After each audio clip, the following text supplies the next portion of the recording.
March 1943. German U-boats sink 120 merchant ships in a single month, nearly 700,000 tons sent to the bottom of the Atlantic. 2 months later, 41 U-boats lie destroyed while Allied losses plummet by more than half. What invisible force turned the tide of the war's most critical battle? The Battle of the Atlantic was won not by superior firepower or more ships, but by an invisible technological revolution. Codebreakers at Bletchley Park cracked the most complex cipher machine ever built. Scientists developed detection systems that could see through darkness and water. Together, they transformed German U-boats from invisible predators into hunted prey. This is the story of how secret intelligence and revolutionary technology won the war at sea. Britain was starving. Every bite of food, every gallon of fuel, every bullet fired in defense of the island nation crossed the Atlantic in merchant ships. German U-boats hunted these convoys beneath the waves, invisible beneath the surface, striking at night with torpedoes that sent hundreds of men into freezing water.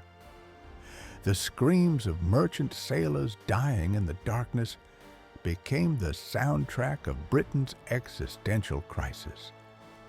Churchill understood the stakes better than anyone. In 1941, he declared that everything turned on the Battle of the Atlantic, not the bombing of London, not the fighting in North Africa. The survival of Britain depended entirely on whether supply ships could cross 3,000 miles of ocean without being destroyed by submarines operating in Wolfpacks beneath the surface. March 1943 represented the breaking point. In a single month, U-boats sank 120 merchant ships, totaling nearly 700,000 tons. Ships went to the bottom faster than British and American shipyards could replace them. The Wolfpack tactic worked with brutal efficiency. German submarines gathered in groups of 8 to 20 boats, coordinating attacks through radio signals, overwhelming convoy escorts with simultaneous torpedo strikes from multiple directions during darkness. The toll was staggering. Over the course of the campaign, U-boats sent 3,500 merchant ships and 175 warships to the ocean floor. Convoy loss rates sometimes exceeded 10% per crossing. For every 10 ships that left North America, one would never reach Britain. The mathematics of attrition pointed toward German victory. Britain faced starvation and defeat at the hands of an enemy that operated invisibly beneath the Atlantic surface. But what if the invisible enemy could be seen? What if Britain could create a map of submarines that existed only in the ocean depths? The German Enigma machine was supposed to be mathematically unbreakable. An electromechanical rotor device scrambled messages through a series of spinning wheels and plugboard settings, producing a polyalphabetic substitution cipher with trillions of possible combinations. The naval version used by the Kriegsmarine was the most complex variant ever built, featuring a fourth rotor added in February 1942 that multiplied the already astronomical number of possible settings. Alan Turing did not crack Enigma alone. Polish cryptanalysts Marian Rejewski, Jerzy Rojicki, and Henryk Zygalski broke the fundamental principles of the Enigma machine in the 1930s, sharing their techniques with Britain and France in July 1939. At Bletchley Park, Turing worked alongside Gordon Welchman, Dilly Knox, and thousands of others to develop automated bomber machines that could systematically test combinations, exploiting weaknesses in German operating procedures. But machines alone could not break the naval enigma. The Codebreakers needed the physical codebooks that listed daily key settings. These could only be captured from U-boats themselves, in operations that demanded extraordinary courage under the constant threat of death.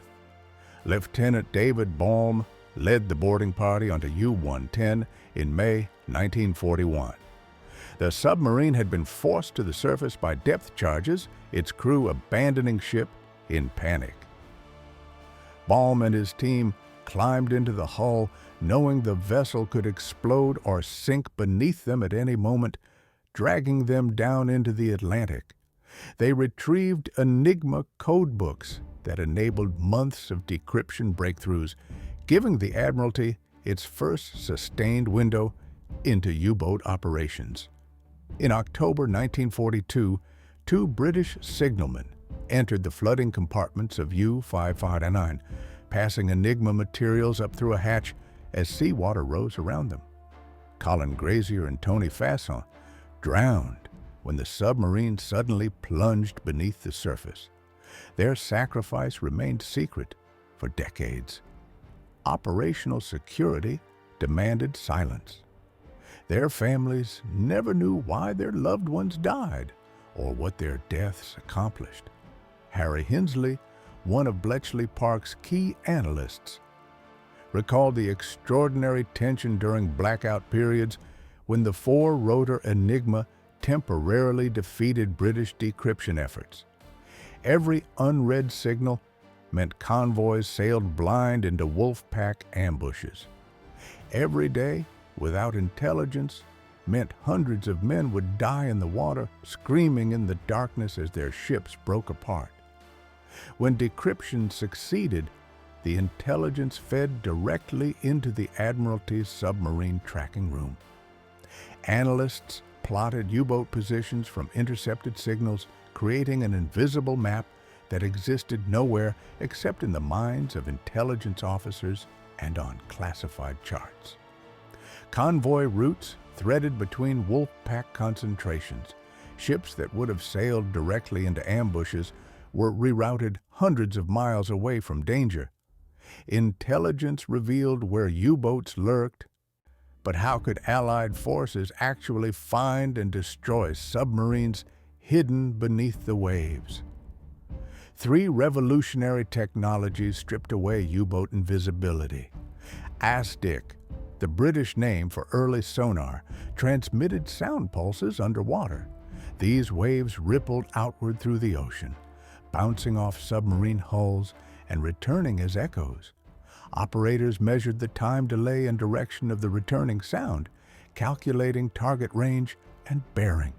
The system could detect submerged submarines at ranges between 1,500 and 2,500 yards, making the invisible visible through acoustic echoes.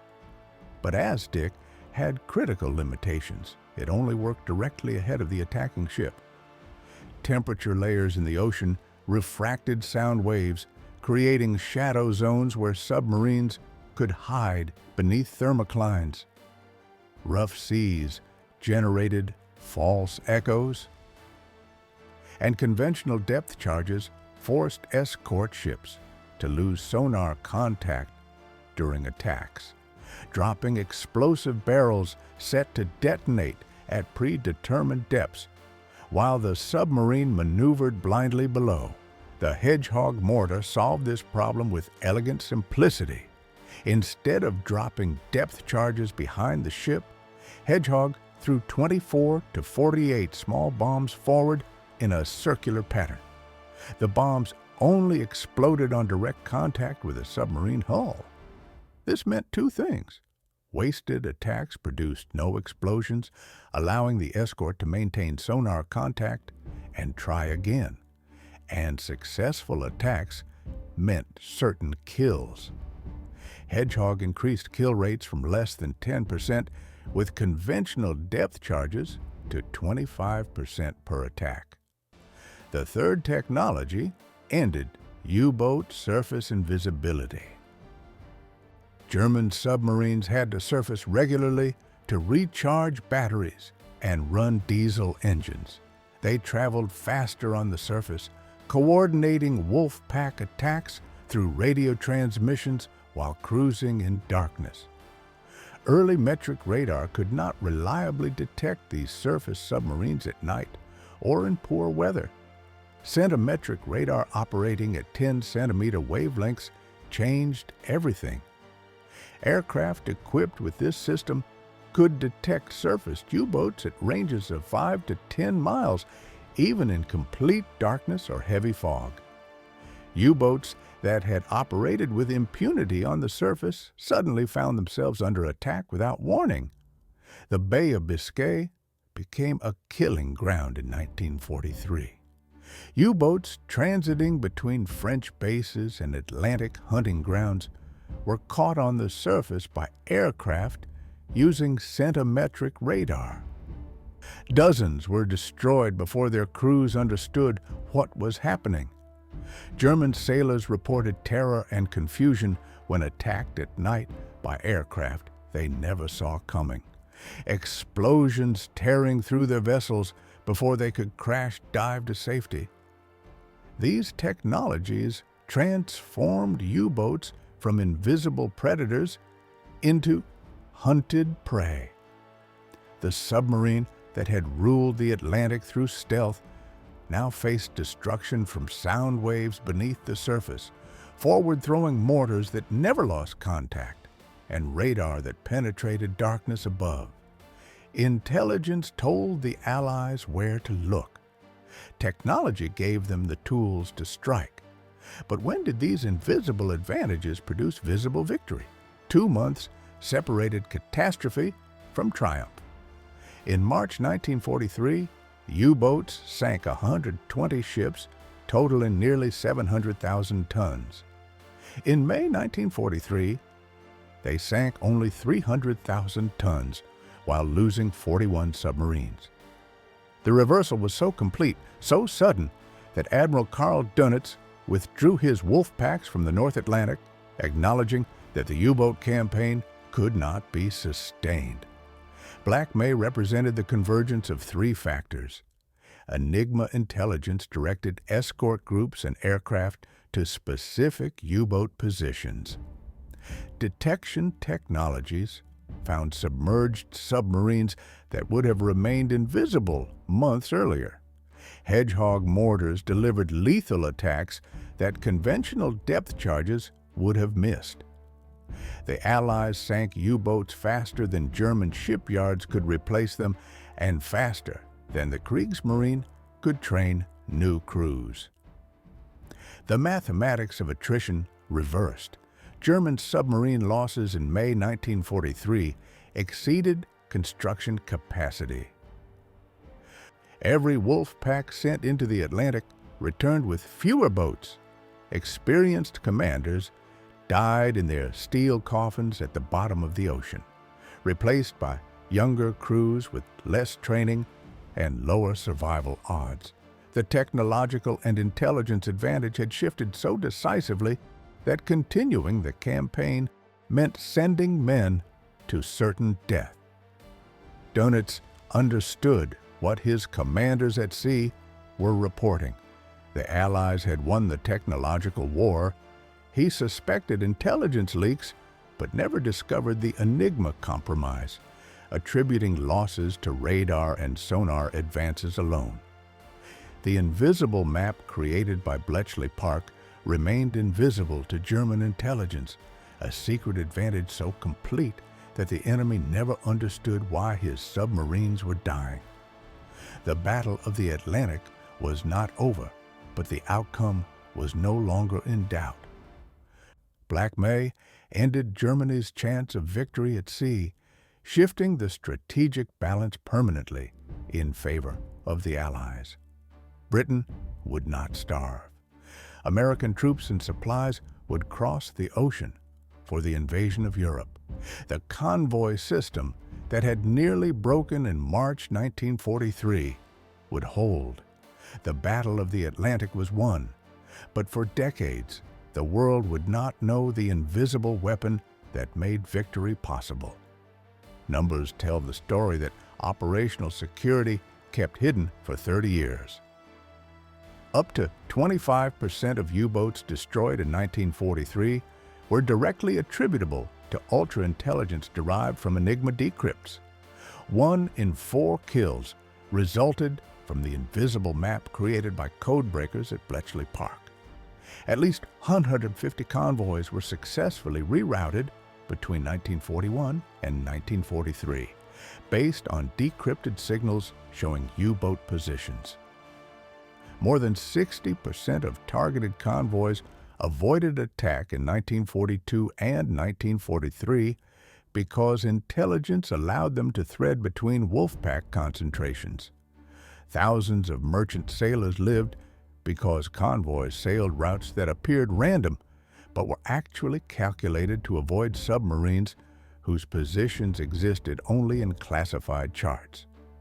The victory remained secret until the 1970s.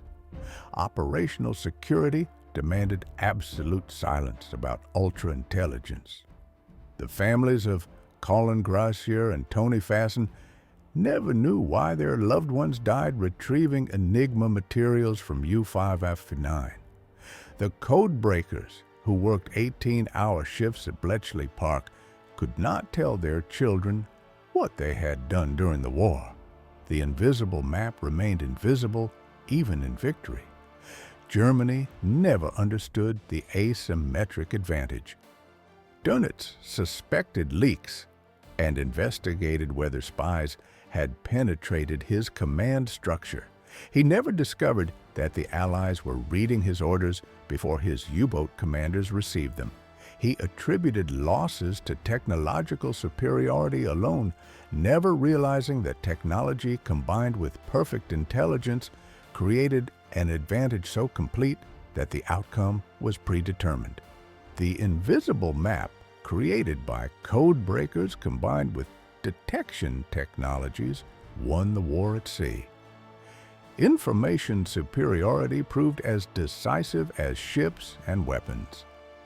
The Battle of the Atlantic killed 783 U-boats and 3,500 merchant ships, a brutal exchange ratio that technology and intelligence gradually shifted in the Allies' favor until the mathematics of survival became impossible for Germany. For decades, the world celebrated the courage of convoy sailors and escort crews who fought the Battle of the Atlantic. Their courage was real and their sacrifice was immense.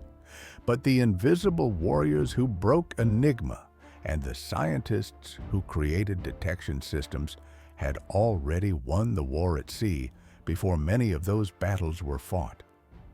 Technology and intelligence created an asymmetric advantage so complete that Germany never understood why the hunters had become the hunted. The answer was simple. The invisible enemy had been seen. If you enjoyed this story, hit subscribe for more World War II historical deep dives every week. Thanks for watching.